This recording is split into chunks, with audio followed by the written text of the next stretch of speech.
E aí galera, beleza? Vou fazer esse vídeo aqui só para tirar a dúvida do pessoal acerca de algumas questões, né? Eu fiz uma live com o Joey. Na realidade eu tô fazendo esse vídeo no mesmo dia que eu fiz a live, né? Falando de algumas coisas concernente a ir pro campo, se mudar pro campo e tal. E as pessoas geralmente comentam que não vai ter escapatória porque drone, 5G, aquela presepada toda, né? Obviamente eu não vou entrar exatamente nesse assunto aqui, se vai ter escapatória ou não, mas obviamente os caras não vão ligar para um bando de pessoas dentro do mar, tá? Mas tem gente que acha que eles são tão importantes assim. Obviamente haverá perseguição, tá? E exatamente, não é garantia que essa perseguição não vai atingir as pessoas, tá? Eu digo as pessoas porque possivelmente a gente não vai ser participante, mas a gente como cristão tem um papel de alertar e de ensinar, correto? Então, assim, o que acontece? A maioria das pessoas que são enganadas por esses profetas aí, que hoje aparecem na internet, são cristãos, né? Só que são pessoas que não leem e não conhecem a Bíblia. Por mais que se ofendam em dizer que sim, que leem e não conhecem. Porque se conhecesse, não daria ouvido a esse tipo de coisa e não daria ouvido a essas pessoas. Até porque essas pessoas carregam ainda muito ensinamento teológico de determinada denominação, porque há diferença da linha de pensamento da Batista para a Assembleia, para a Quadrangular, entendeu? Então há essas diferenças, e umas são pré, pós, né, tribulacionista, e aquele tipo da coisa, certo? Então o que acontece? As pessoas acabam confundindo, e a maioria desses profetas do YouTube são pré-tribulacionistas, né? E qual é o problema disso? O grande equívoco em achar que aqueles que são fiel a Cristo, aqueles que esperam sua vinda, vai ser pego de surpresa pela vinda dele, né? Não, quem vai ser pego de surpresa pela vinda de Cristo é o mundo. Esse aí vai ser pego de surpresa. Porém, o que as pessoas têm que entender que quando Jesus fala que vem como ladrão, que vem à meia-noite, é para quem é da noite, como Paulo vai explicar. Porém, vocês não são da noite para que esse dia vos pegue de surpresa, correto? Então, assim, eu vou fazer uma leitura em Mateus 24 e traçar o paralelo com 2 Tessalonicenses capítulo 2, certo? Esses dois textos é o suficiente para a gente saber, o cristão, aquele que espera em Cristo, ele vai ser pego de surpresa, né? Sobre essa questão de ir para o campo ou não, eu já falei que a minha posição de ir para o campo não tem nada a ver com esperar o fim dos tempos, tá? Isso aí o próprio Deus vai providenciar de alguma forma. Tem um estudo que foi feito agora pelo irmão Israel do canal O Reino de Deus e o canal ID do irmão Pedro, que fala sobre a mulher no deserto, que vai ser esse período aí que se cumpre em Mateus capítulo 24. Tá certo? Eu recomendo que vocês vão lá. Eu não concordo com tudo que eles estão dizendo, tá? Mas o que eu discordo não é algo que chega a ser importante para estar aqui contrapondo o que eles estão dizendo, certo? Deixa eu só ajeitar isso aqui. Pronto. Então não é algo suficiente para eu entrar em uma discordância teológica com eles aqui, tá? Assim mesmo, tudo na hora. Pronto. Então não é o suficiente para mim entrar em uma discordância teológica, certo? Mas eu quero esclarecer as pessoas que elas entendam que quando o homem do pecado surgir, o anti-messias surgir, quem estiver na terra e tiver conhecimento das profecias, estiver esperando em Deus, em Cristo, vai saber quem é. A gente não vai ser pego de surpresa por esse evento. Só que nesse período, depois de acontecer algumas coisas, Cristo vem. E aí se inicia o fim. O fim, obviamente, você vai ter o milênio e depois o juízo do grande trono branco. Tá certo? Então, assim, eu não estou nem um pouco preocupado com essas profetadas que esses caras dão, 2020, 2023, 2030, 2040. Quando acontecer e tiver para acontecer, a gente vai saber. A gente vai estar ligado. Quem estiver esperando. Eles, como não têm um espírito, tá? E são sensuais, tem um Deus no ventre deles, eles precisam ficar refazendo esses cálculos. E eles vão ter êxito por um período de tempo, porque exatamente Os que o seguem são cegos, não conseguem enxergar, não veem a realidade, gostam de viver no engano e na mentira. Esses aí é que vão ser condenados ao inferno, certo? Porque amam a mentira. Como é que amam a mentira de Deus? Vamos dar um exemplo do Romilson Santos, né? Acho que é Romilson Santos, né? Manual de Arro. O cara vai lá todo ano, faz uma profecia diferente da vinda de Cristo, que vai acontecer isso, isso e isso, nunca acontece, e o número de inscritos do cara, o número de visualizações do cara só aumenta, e pessoas lá parabenizando. Essas pessoas, obviamente, amam a mentira e vivem da mentira, certo? E não tem parte com Cristo esse tipo de gente. Então aqui, para os cristãos que leem a Bíblia, de fato, que compreendem, não ficam ouvindo somente os outros. Por isso que se torna um pouco cansativo o que eu faço aqui, porque eu tenho que ler o texto todo. E outra, eu vou ler apenas 2 textos, tá? Capítulo 24 de Mateus e capítulo de 2 Tessalonicenses, capítulo 2. Só que isso aqui, cara, daria um vídeo de 3 horas brincando se eu fosse abordar todos os textos que falam sobre. Mas eu acredito que para quem lê a Bíblia, estuda a Bíblia, mas tem alguma coisa travada ainda para entender esse ponto, vai entender agora, tá? Então assim, a minha posição de ir para a roça é uma coisa particular minha, é uma coisa de particular de amigos, mas que outras pessoas podem se sentir interessadas. E eu acredito que fazendo isso agora pode sim contribuir positivamente no futuro, quando de fato precisar que isso aconteça. Tá certo? Porque quem estiver no campo vai dar apoio quem estiver pregando o evangelho na época da grande tribulação, quando ela de fato estiver instaurada. A gente já vive em tribulação e a gente vai entender isso aqui em Mateus capítulo 24. Porém vai chegar aquele momento da perseguição defragada pelo homem do pecado, pelo chifre pequeno, tá? Ainda não é o tempo porque ele não surgiu, ele não se apresentou. Obviamente que a gente já vive num sistema anticristão, tá? Mas esse período ainda não se concretizou. Então, o que acontece é que esses falsos mestres estão aí, eles estão dando suas previsões, dizendo, olha o Cristo aqui, olha ele lá, olha aqui, olha lá, enganando as pessoas. E obviamente elas caem nesse erro porque querem cair, não é por falta de aviso, porque amam a mentira e Deus assim envia a operação do erro, que não é a operação total ainda, vai vir ainda, tá? Para aqueles que aceitam a marca da besta, tá? Da besta sistema e do anticristo, certo?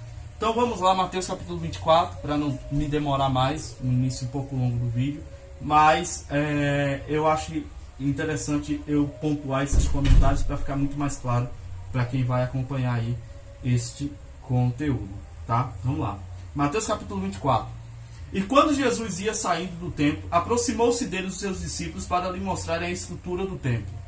Jesus, porém, lhe disse, não vedes tudo isso? Em verdade vos digo que não ficará aqui pedra sobre pedra que não seja derrubada. E estando assentado no Monte das Oliveiras, chegaram-se a ele os seus discípulos, em particular, dizendo, dize-nos quando serão as coisas e o sinal, e que sinal haverá da tua vinda e do fim do mundo. Veja bem, primeiro Jesus vem, né? Olha a ordem, presta atenção na ordem, tá? Primeiro Jesus vem, depois a vinda. Então Jesus já vai explicar a vinda dele com o fim do mundo, certo? Então presta atenção aqui. Lembrando que essa profecia do templo aqui se cumpriu no ano 70 depois de Cristo, tá? Com o imperador Tito, se eu não me engano, que destruiu o templo. Tito ou Nero, não estou lembrado agora. Vamos lá, acho que foi Tito. Jesus respondendo disse, acautelai-vos, que ninguém vos engane, certo? Jesus já está avisando, acautelai-vos, que ninguém vos engane. Porque muitos virão em meu nome, dizendo, eu sou o Cristo, e enganarão a muitos. E ouvireis de guerras. Tá? Quando Jesus fala aqui que muitos virão em meu nome, dizendo, eu sou o Cristo, não é necessariamente que a pessoa se apresenta como Salvador, mas apresenta como um porta-voz direto de Deus, tá? Os falsos profetas. E ouvireis de guerras, certo? E rumores de guerras.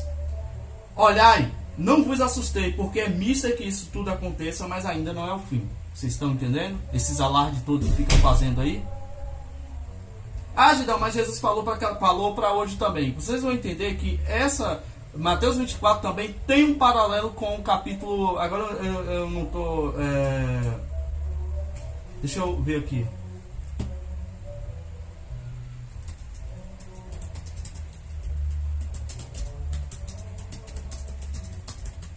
Eu quero ver uma referência aqui em Daniel, porque tem paralelo, tá? Isso, ó. Mateus 24 tem paralelo com Daniel capítulo 12 e Tessalonicenses capítulo 2. Talvez eu leia Daniel 12, talvez vai depender do tempo quando eu terminar de ler os outros dois textos, né? Amós também 8 vai falar alguma coisa sobre isso, mas vamos lá. Continuando a leitura. E ouvireis de guerras e rumores de guerras, olhai, não vos assustei, porque é mister que isso tudo aconteça, mas ainda não é o fim. Porquanto se levantará nação contra nação e reino contra reino, e haverá fomes e pestes e terremotos em vários lugares. Está acontecendo sinais? Está acontecendo sinais. É o fim? Não é o fim. Mas todas essas coisas são o princípio de dores. Então vos hão de entregar para seres atormentados e matar-vos-ão e sereis odiados de todas as nações por causa do meu nome. Isso aqui já está entrando na tribulação. Certo? Nesse tempo, está acontecendo isso, gente? Está acontecendo isso? Não está. Nesse tempo, muitos serão escandalizados, trair-se-ão uns aos outros, e uns aos outros se odiarão. Isso aqui está falando de... Isso aqui tem que ler Daniel, cara, para entender essa parte que Jesus está falando, está em Daniel. Esse entregar aqui vai ser quando as pessoas estiverem pregando, na época da tribulação mesmo, e serão traídas por seus irmãos, óbvio, para não morrer, tá? E surgirão muitos falsos profetas e enganarão a muitos. E por se multiplicar a iniquidade, o amor de muitos se esfriará. Mas aquele que perseverar até o fim, será o quê? Salvo. E esse evangelho do reino será pregado em todo o mundo, em testemunho às nações, e então virá o fim. Jesus pulou um monte de eventos aqui, que você só vai entender nos profetas e no Apocalipse, tá? Profetas, incluindo Daniel, no Apocalipse, tá? As testemunhas, as duas casas de Israel, você vai ter um monte de evento acontecendo até chegar ao fim. Só que Jesus vai voltar explicando outras coisas. E esse evangelho do reino será pregado em todo o mundo, em testemunha a todas as nações, e então virá o fim. Quando, pois, virdes, aí agora que Jesus já volta um evento anterior, que a gente vai entender em 2 Tessalonicenses, tá? Jesus explicou até o fim, correto? Só que Jesus vai explicar para eles como eles verão essas coisas. Quando, pois, virdes que a abominação da desolação de que falou o profeta Daniel está no lugar santo, quem lê, entenda. Então os que estiverem na Judéia fujam para os montes. Bom, o que é que Daniel fala aqui sobre a desolação de que falou do profeta Daniel, que está no lugar santo?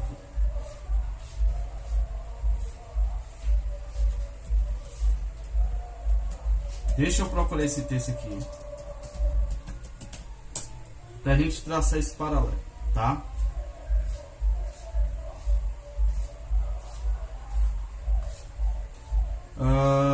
Daniel.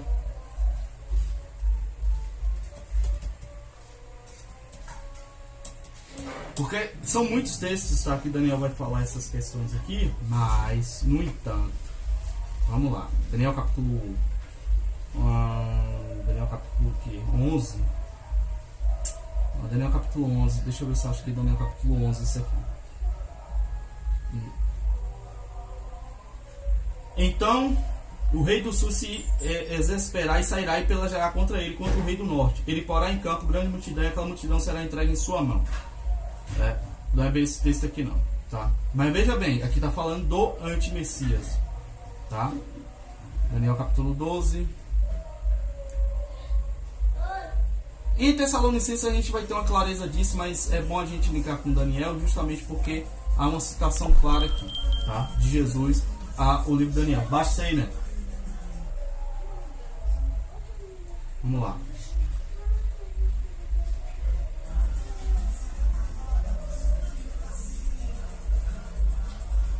Aí, ó. Muitos serão purificados, embranquecidos e provados, mas os ímpios procederão impiamente, e nenhum dos ímpios entenderá, mas os sábios entenderão. E desde o tempo em que o sacrifício contínuo for tirado e posto a abominação desoladora, haverá 1290 dias. Bem-aventurado que espera e chega até 1335 dias, que são os finais da segunda semana. Tu, porém, vai até o fim, porque descansarás e te levantarás na tua herança no fim dos dias. Tá certo? Há uma controvérsia sobre essa questão aqui do terceiro tempo e qual é essa abominação, tá? O que eu acredito é quando o Satanás se manifestar não se manifesta na forma de um homem, mas o espírito, mas a Satanás habitar corporeamente, tá? É isso que quer dizer quando Satanás se assentar no trono de Deus e se fazer igual a Deus. Não é o templo físico, é isso aqui, ó. É o homem segundo a eficácia de Satanás, tá? Isso é uma abominação perante Deus. Quando isso acontecer, certo? Então, por que Jesus fala entenda? Porque muita gente está associando isso com o templo físico. Veja bem, o templo é quem hoje somos nós. Satanás habitará corporealmente em um homem e se fará igual a Deus, como Cristo. Vocês entendem? Cristo veio em carne, certo? E ascendeu. Satanás vai vir como? Para enganar. Como é que ele vai dizer que ele é Cristo? Como? Operando os mesmos sinais e maravilhas que Cristo operava em carne, certo? E então os que estiverem na Judéia fujam para os montes. Então, ó, veja bem, quem tiver na época vai entender que aquele cara que está operando aquelas coisas, tudo, e dizendo com boca arrogante ser maior, ser Deus, porque ele se diz maior, então ele se diz que é Deus. Quem tiver na época vai se ligar. Aí Jesus fala o quê? Vá para o deserto, certo? Vá para o deserto. Aqui, aí vai para Apocalipse lá, mulher do deserto. E quem estiver sobre o telhado não desça a tirar alguma coisa da sua casa. Isso aqui tem algum paralelo com algum profeta que eu não estou lembrando. Mas vamos lá. E quem estiver no campo não volte atrás a buscar suas vestes. Mas, ó, quem estiver no campo, já vai ter gente lá? Vai, possivelmente meu neto. Possivelmente o filho do meu neto, né? Mas aí das grávidas e das que amamentam naqueles dias. E orai para que a vossa fuga não aconteça no inverno nem no sábado. Porque haverá então grande aflição como nunca houve desde o princípio do mundo até agora e nem tampouco há de haver.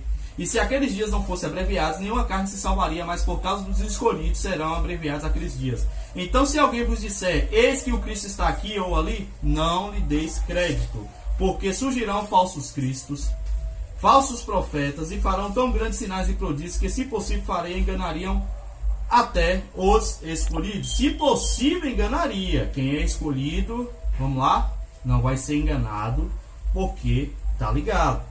Eis que eu vos tenho predito. Portanto, se vos disserem, eis que ele está no deserto, não saiais. Eis que ele está no interior da casa, não acrediteis. Porque assim como o relâmpago sai do oriente e se mostra até o ocidente, assim será também a vida do Filho do Homem. Pois onde estiver o cadáver, aí se ajuntarão as águias. E logo depois da aflição daqueles dias, o sol se escurecerá. Pronto. Agora aqui entenda, ó. Cristo já pula os eventos e aqui você sai da tribulação, ó. E logo depois da aflição ou tribulação daqueles dias. Ah, calma aí. Tem a tribulação, aí depois é que vem os eventos de sol se escurecer e a lua não dará luz lá nas trombetas, como está em Apocalipse. Então significa que a gente vai ser retirado nessa época. Quando começar o juízo de Deus na terra, quando Jesus vem, nós nos encontramos com ele, se inicia os juízos. E estaremos livres da ira do Deus Todo-Poderoso, mas não da tribulação. Veja. E logo depois da aflição daqueles dias, o sol se escurecerá, e a lua não dará sua luz, e as estrelas cairão do céu, e as potências do céu serão abaladas. Então aparecerá no céu o sinal do Filho do Homem, e todas as tribos da terra se lamentarão e verão o Filho do Homem, vindo sobre as nuvens do céu, com poder grande e glória. Se lamentarão por quê? Porque foram pegos de surpresa. É isso que é vir como ladrão. Quando Cristo aparecer no céu em glória, já era para quem aceitou a marca da besta. Já era para quem não aceitou o nome dele. Para nós, encontraremos com ele. Os mortos primeiro ressuscitam, depois nós encontraremos com ele nos ares. Veja bem, ó. E aparecerá no céu o sinal do Filho do Homem. Nos ares nós encontramos com ele. Já inicia ali a ira de Deus. Depois da ira, segue-se, né, um milênio, que é o reino milenial dele, com os santos, certo? E ele enviará os seus anjos com rígido clamor de trombeta, os quais ajuntarão os escolhidos desde os quatro ventos, uma da outra extremidade dos céus. Aprendei, pois, esta parábola da figueira. Quando já os seus ramos se tornam tenros e brotam folhas, sabei que está próximo o haverá um aviso, nós saberemos. Olha Jesus dizendo aqui que haverá um sinal para isso. Igualmente, quando vides todas essas coisas, sabei que ele está próximo às portas. Em verdade vos digo que não passará essa geração sem que todas essas coisas aconteçam. Aí o povo que quer distorcer a Bíblia fala, tá vendo? Já passou a geração. Não passará a geração quando esses sinais claros estiver acontecendo. Não passará. Essa geração, qual? Quando o anticristo se apresentar, começar a perseguição, não passará disso sem que Cristo venha. Entendeu? Não é a geração de Cristo, não é essa geração, não é a próxima, sei lá qual for. Mas a geração que estas coisas claramente estiver acontecendo, ela não passará sem que Cristo venha. O céu e a terra passarão, mas as minhas palavras não hão de passar. Mas aquele dia e hora ninguém sabe, nem os anjos do céu, mas unicamente meu Pai. E como foi nos dias de Noé, assim será também na vinda do Filho do Homem. Noé se livrou do dilúvio, da destruição do mundo? Ou ele foi livre da destruição? Ele foi livre da destruição, mas não da destruição. Como? Arca. Como é que os cristãos, na época de Cristo, se livrarão disso? Deserto. Não todos, porque alguns pregarão o evangelho no período da tribulação. Outros estarão no campo que darão suporte. Certo? É a forma que Deus vai livrar os seus escolhidos da tribulação e da ira, da tribulação, certo? Enviando eles para o deserto, aonde eles serão escondidos. Aí já é uma ação milagrosa de Deus. Eles serão escondidos da vista da serpente. Porquanto, assim como nos dias anteriores ao dilúvio, comiam, bebiam, casavam-se, davam-se em casamento, até o dia em que Noé entrou na arca. Esse interessante que se dá em casamento e casar é sexo, tá? Se você pegar uma menina virgem aí, você casou com ela perante Deus, tá? É isso que é a união na carne, se tornar um, e o homem não tem como separar isso a não ser a morte ou o adultério. E não perceberam, até que veio o dilúvio e os levou a todos. Será também a vinda do Filho do Homem. Mas Noé estava desavisado, gente? Noé foi pego de surpresa? Hã? Se você for pego de surpresa é porque você não é cristão, você não tem o espírito. Então, estando dois no campo, será um levado e o deixado o outro. Estando dois na moinha, será levado um e deixado o outro. Vigiai, pois, porque não sabeis que hora há de vir o vosso Senhor. Ora, tá? Mas considerai isso, se o pai de família soubesse a que vigília da noite havia de vir o ladrão, vigiaria e não deixaria minar sua casa. Por isso estáis vós apercebidos também, porque o Filho do Homem há de vir a hora em que não penseis. Quem é, pois, o servo fiel e prudente que o seu Senhor constituiu sobre a sua casa para dar sustento a seu tempo? Bem-aventurado aquele servo que o seu Senhor, quando vier, achar servindo assim. Em verdade vos digo que porá sobre todos os seus bens, mas se aquele mau servo disser no seu coração, meu Senhor tarda a vir, e começar a espancar os seus conservos, e começar a beber com os ébrios, muita gente é assim, ó, fica pregando pré-tribulacionismo, não, Jesus vai vir a qualquer momento, morreu o pai dele, morreu a mãe, morreu todo mundo, e Jesus não veio, o cara começa Jesus não vai vir, Jesus tarda a vir, os sinais, olha, Jesus só vem depois que todos esses sinais acontecem. E começa a espancar o sinal principal. É quando surgiu o anti-messias, o chifre pequeno. E comer e beber com os ébrios. E virá o Senhor daquele servo um dia em que não o espera e a hora em que ele não sabe. E separá-lo-á e destinará sua parte com os hipócritas. Ali haverá pranto e ranger de dentes. Certo? Agora vamos para Tessalonicenses capítulo 2. Ora, irmãos. 2 Tessalonicenses capítulo 2, entenda aqui. Ora, irmãos, rogamos-vos pela vinda de nosso Senhor Jesus Cristo e pela nossa reunião com Ele. Paulo está dizendo o quê? Nós estamos rogando pela vinda do nosso Senhor Jesus Cristo e pela reunião com Ele. Quer dizer, Paulo, ele emenda os dois eventos. A vinda de Cristo, nossa união com Ele, nossa reunião com Ele. É quantas vindas? Uma, tá? Que não vos movais facilmente de vosso entendimento, nem vos perturbeis, quer por espírito, quer por palavra, quer por epístola, como de nós, como se o dia de Cristo já estivesse perto. Como é que alguém pega esse texto de Paulo e fica falando que, tipo, Paulo já esperava a vinda de Cristo ali? Paulo sabia que não era, naquele momento. E ele ainda fala, se acalme, tá? Esse dia não está perto. Aí o que ele vai falar aqui, ó, ninguém de maneira alguma vos engane, né? Não deixe os profetas do YouTube vos enganar. Porque não será assim o que, gente? O que não será assim? A vinda de nosso Senhor Jesus Cristo e nossa reunião com Ele. Não será assim, tá?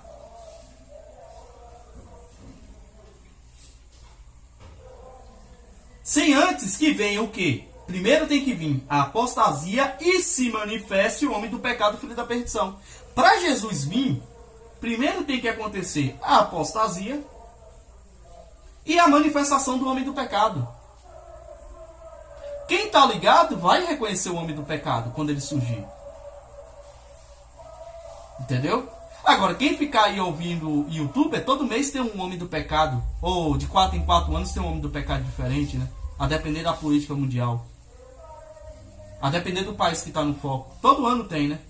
Todo ano tem. Se lesse a Bíblia, saberia que não tem como vir dos Estados Unidos, não tem como vir da França, não tem como vir do Brasil, não tem como vir de nenhum país desse. Ou vai vir de Israel, ou vai vir ali da região norte de Israel. Possivelmente Turquia.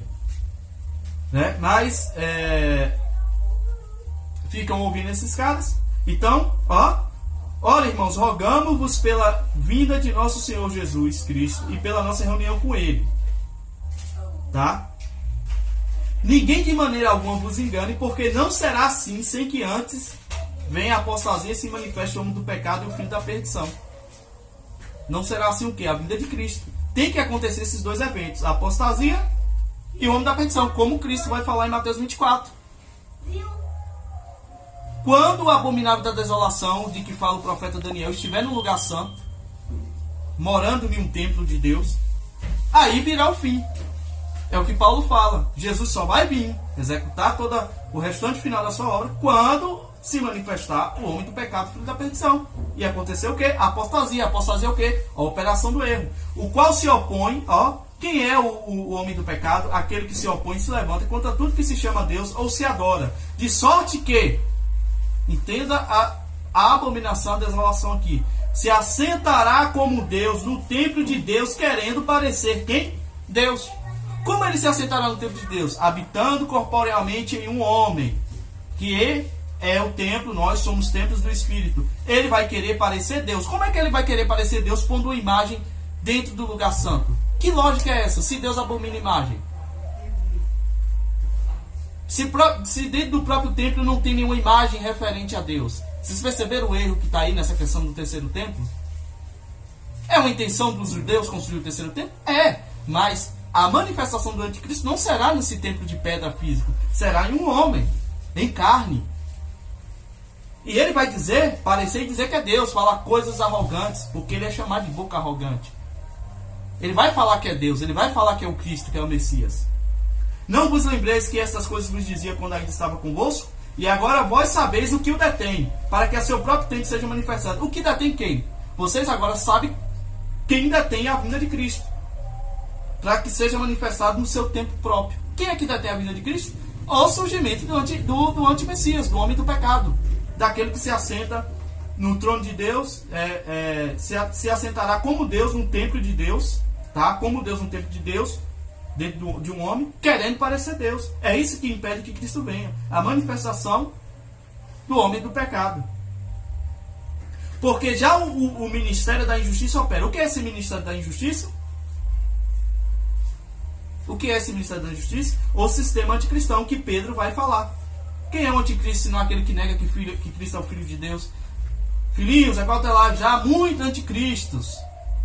Sistema religioso, sistema financeiro, todo tipo de sistema que prega contra a verdade do Evangelho é um sistema anticristo, né? Ou anticristão.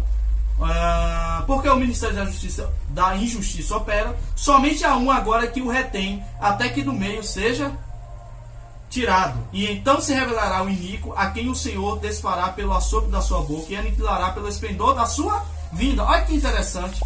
Ao mesmo tempo que Jesus vem, a gente se reúne com ele. Paulo diz que o surgimento do iníquo, né, já será aniquilado pela vinda de Cristo. Então você vê que é tudo o mesmo evento. Jesus vem, a gente se reúne com ele.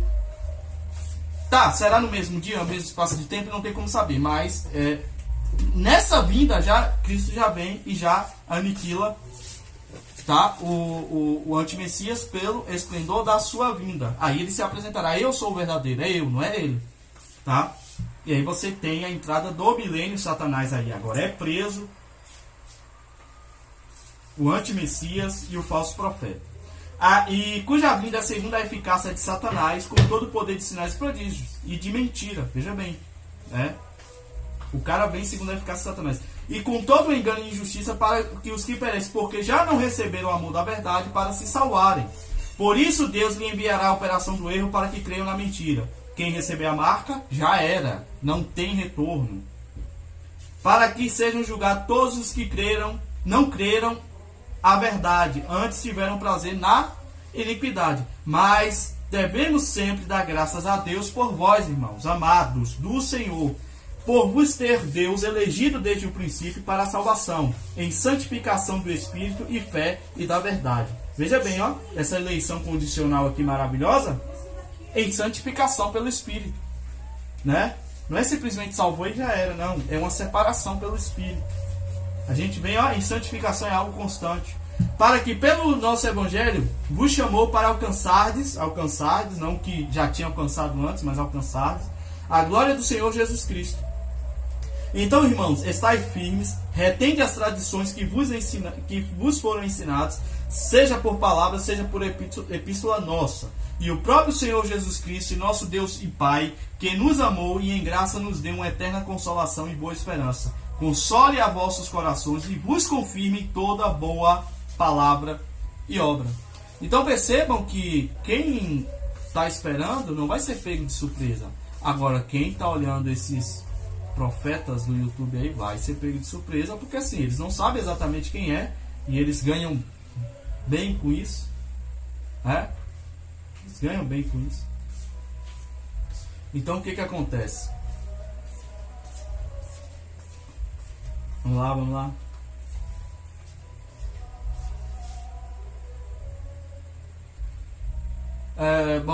Eu ia cruzar algumas outras leituras aqui, mas acho que o tempo tá bom do vídeo. Mas deu para vocês entenderem que quando essas coisas forem acontecer de fato e for o fim, tá? O que as pessoas têm que entender é que quem estiver esperando em Cristo, tiver o conhecimento da verdade, mas esperando em Cristo, tá? Não basta... Ter o conhecimento não é uma regra, né? O ter conhecimento é só para quem vai passar a palavra adiante. Mas quem estiver esperando firmemente em Cristo e não ceder às tentações do período, porque a igreja da época vai passar pela tribulação, quem resistir, né, vai ser arrebatado, certo? E os fiéis, os infiéis, aqueles que não têm o conhecimento da verdade, porque vai ter gente, tá, como está lá nos profetas, vai ter gente que não é cristão, que não tem o conhecimento da palavra e não vão aceitar a marca da besta. Essas pessoas entrarão no reino pelas portas. Aí foi até interessante eu fazer esse vídeo porque quando eu for falar, tem um vídeo que eu quero falar que me pediram acerca dos batismos, né, que são vários, batismo de João e tem o batismo de Cristo, que são vários batismos, batismo no Espírito e batismo no fogo, tá certo? Que são duas coisas diferentes, tá? Batismo no Espírito e batismo no fogo é diferente. Então esses aqui que não aceitaram a marca da besta, mas não tem obras, as obras eles são de palhas, vai queimar as obras, só que eles entrarão no reino, não com galardão, certo? Porque as obras deles não resistiram ao fogo. Esse é o batismo com fogo, é o batismo que vai queimar as obras, certo? Essas pessoas que não receberam a marca da besta, vai ter pessoas que não aceitam Cristo como... Não é que não aceitam Cristo, mas assim, eles não são fiéis, mas eles não aceitaram a marca da besta. Esses entrarão no reino, gozarão do reino de Cristo, certo? Esses serão salvos, mas não serão escolhidos, certo? Eles não reinarão, eles não se assentarão em trono de glória, não receberão coroa, não receberão um novo nome, mas entrarão no reino, tá? Mas isso eu vou explicar quando eu for falar da questão dos batismos. Batismo, e explicar, é necessário o batismo de João? No caso, o batismo de arrependimento, batismo nas águas, ainda é necessário? Né? Tem muita gente que tem dúvida, tem gente, assim, eu adianto para vocês, sim, é necessário. Não necessário do ponto de vista que você é salvo por causa do batismo nas águas, mas é uma confissão pública, tá? De que você morreu com Cristo. Todos nós fomos batizados no batismo de Cristo, que foi o quê? A sua morte. Tá? Só que o batismo na água representa, figura esse batismo. E o próprio Jesus fala: no batismo que eu vou ser batizado, que eu sou batizado, vocês não poderão. Que é o batismo na morte. Tá? Só que a gente faz isso em um ritual que é o batismo na água. Tá? É necessário? É sim. Tá? Por uma confirmação pública. Vamos dizer, o batismo na água é você confessar publicamente perante os homens que você aceita o sacrifício de Cristo. Certo? E aí você reconheceu perante os homens, não se esqueça, Cristo, ele vai te reconhecer publicamente perante o Pai. É necessário sim. Não é um ritual da Igreja Católica e de sistema religioso, não. É necessário. Tanto que os apóstolos praticavam o batismo sempre, tá? O batismo nas águas. Agora, só quem pode batizar no Espírito e com fogo é Cristo, tá? Batismo com fogo é o último batismo. É o batismo lá que as obras serão queimadas, tá? Serão imersas no fogo, submersas no fogo. E o batismo com o Espírito é mediante a aceitação de Cristo. A gente recebe o batismo e as manifestações desse batismo aí os dons espirituais, né? Que Paulo explica muito bem aí os 9 dons espirituais, tá certo? Então eu espero que esse vídeo tenha sido esclarecedor para vocês. É um tema difícil, mas eu espero ter conseguido exprimir bem aqui essas questões, né? Sobre o abominável da desolação de que falava o profeta Daniel. Então assim, aquiete o coração de vocês. Não caia nesses, sabe, essa coisa toda desse, vamos dizer, dessa pregação do medo, tá? Esses homens são sensuais, não têm o espírito, não conhecem a palavra, tá certo? Ou, se um dia conheceram, estão em apostasia, isso é muito sério e perigoso, tá? Muito sério e perigoso. O que eu tenho que fazer aqui é alertar quem quer ser alertado. E quem aprover a Deus ter o espírito dele para que entenda, tá? Porque eu sei que a maioria gosta da mentira mesmo, e aí mesmo não tem espírito certo que vai alertar essas pessoas, tá? Então valeu, até o próximo vídeo. Não se esqueça de dar uma passada no comentário fixado, tá, gente?